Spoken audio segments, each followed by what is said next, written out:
morning, boys and girls, and welcome to another episode of Pep's Corner. Today, we will be continuing to read our book, Bud Not Buddy. We will be reading chapter 18. Our focus and purpose for reading is posted on the screen. So make sure you have your book in hand and are actively following along and reading. Remember, boys and girls, to reread a second time so you are coming to shared reading, fully prepared to engage in instruction. Let's begin. Chapter 18. We got in 2 cars to drive for an hour and a half north of Grand Rapids. We were headed out to a dinky town called Mecosta. We got to ride with the band while Mr. Jimmy and Hermione Calloway and the instruments were riding in the park in the Packard. Miss Thomas stayed back at the Grand Calloway station. I'd been living with Miss Thomas and the band for about 7 days, and this was already my 3rd trip on the road. The band was doing their next to favorite thing to playing music. They were teasing each other and talking about Hermione Calloway behind his back. The thug said to Dirty Deed, "I'd be offended, man, and I ain't trying to say that you ain't good on the 88s, but you know, the only reason you got this gig is because you're Dutch. You're white and you don't have the strongest personality in the world." Deed said, hey, well, such is life. You know, I'm going to give up to the best gig in the state just because you'd be offended. Take a look out the window. Baby, there's a depression going on. How many folks you see living like us, Negro or white? Not many. That man may have his faults, but he's a struggler. I'm putting my hat in with him. Eddie looked at me and said, "Bud, Mr. C has always got a white fella in the band for practical reasons, but we don't hold his skin color against him. We can't help he was born that way." Deed said, "You're just too kind, Edward." Eddie kept talking. "We do that because the boy can play. Mr. C won't compromise on his music." I said, "Why does he always keep one white guy in the band?" Deed said, it's the way of the world, Sleepy. It's against the law for a Negro to own any property out where the log cabin is, so Mr. C put it in my name." Eddie said, that and a lot of times we get gigs playing polkas and waltzes, and a lot of these white folks wouldn't hire us if they knew we were a Negro band. So Deeds goes out on sets up everything. "But what do you say when the Dusky Devastators show up?" Deed said, "Well, it's too late for them to say anything. Then it's us or no music." Eddie said, "Mr. C tells them if we aren't the best band they'd ever had, then they don't have to pay." We haven't been stiffed yet. With all the argument and jokes about Mr. C, the trip seemed real short. We unloaded all the instruments and waited for a long time for nighttime to come.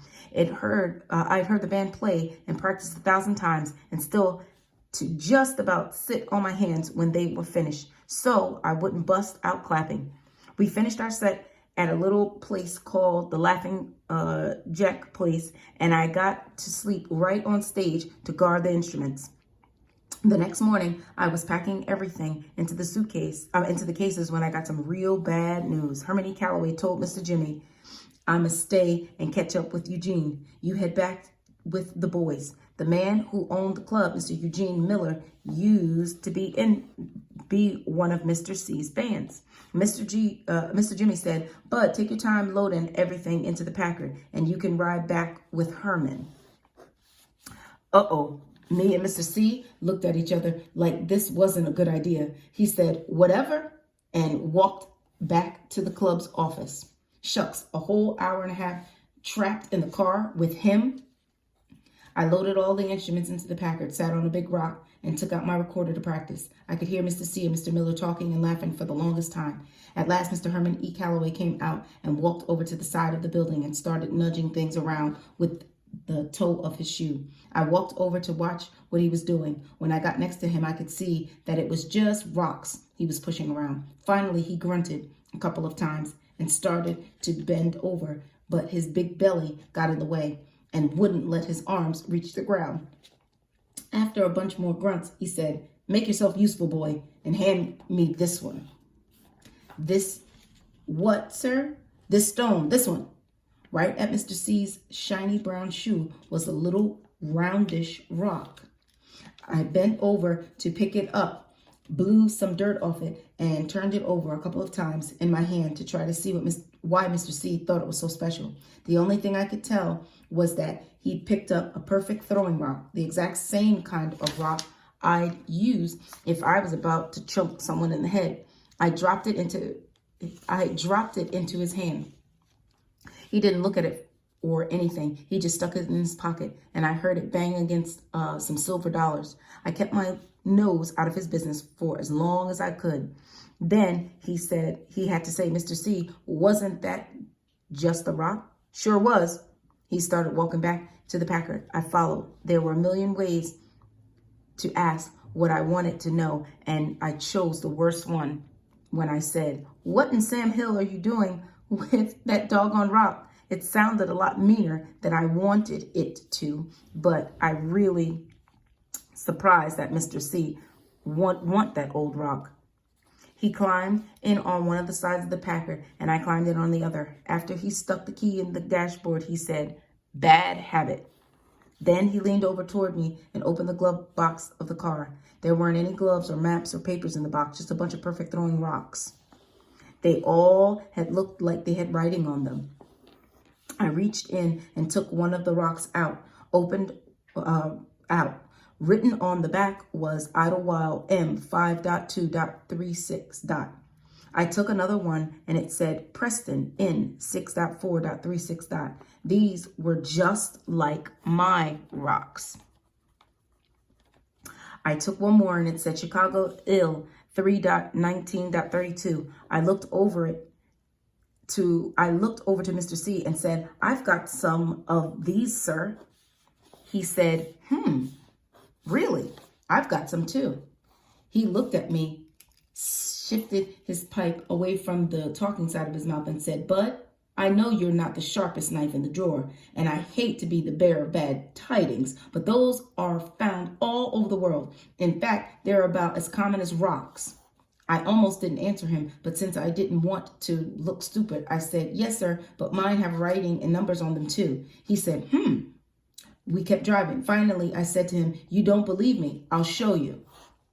I dropped his 3 rocks into the glove box and closed it, then climbed over the front seat to get my sax case. I found it and set it up on the back seat and unlocked it. As soon as I opened the top, the smell of old spit and crumbling up velvet and mildew came rushing out. It was still great.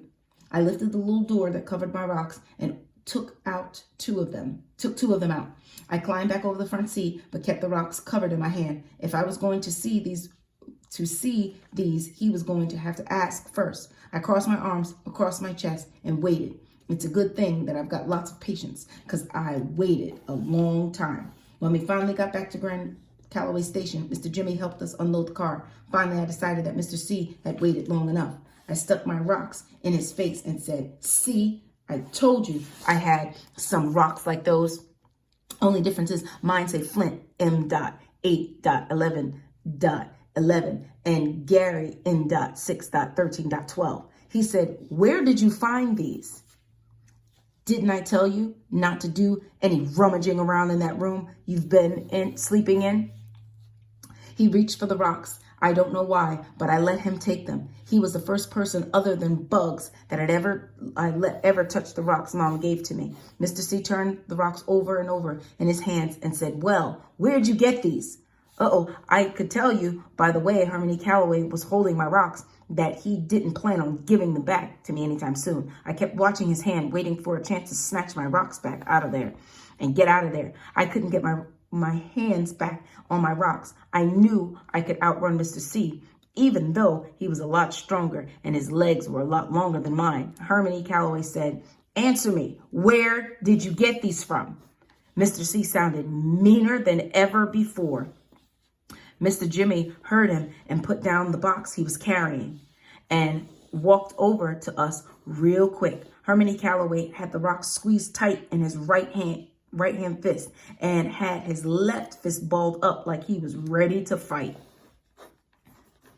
Mr. Jimmy said, Herman, what's this? What's wrong? He stood between me and Mr. C. Herman Calloway said, I told you about this boy from the word go.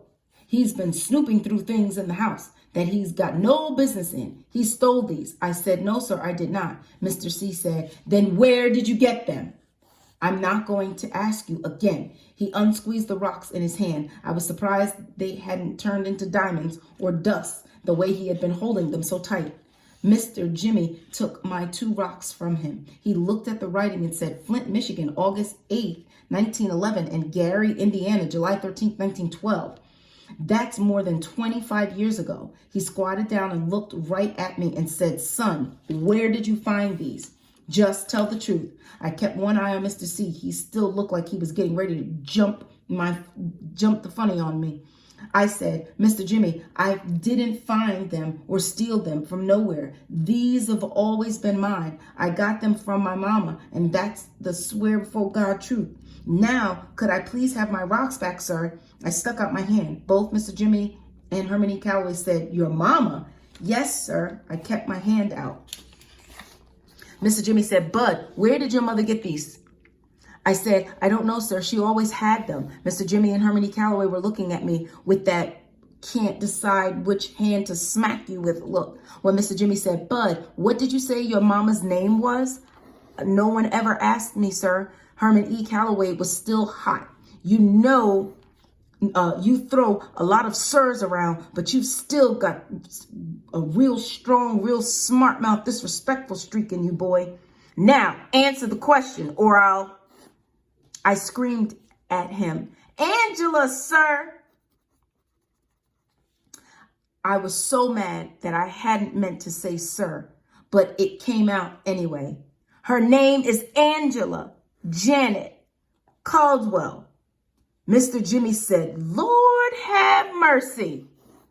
Herman E. Calloway's pipe dropped out of his mouth and he stumbled and fumbled into Grand Calloway Station, feeling his way like he had been struck blind. Then I knew Hermione Calloway was the best liar in the world. He had been lying to me and everyone else all along. Now there was some good proof against him. He was all shook up. I said to Mr. Jimmy, I knew it. I knew he was my father. Mr. Jimmy was still crouched down right in front of me. He said, Bud, he's not your father. Yes, sir, he is. That's why he run off like that. He got caught lying after all these years. Mr. Jimmy said, Bud, that's enough. Herman is not your father, but Angela Janet is his daughter's name. But if you're saying it's true, Lord help us all. It looks like Herman might be your grandfather. This was real surprising, but the thing I felt worse was glad that Herman E. Calloway wasn't my dad.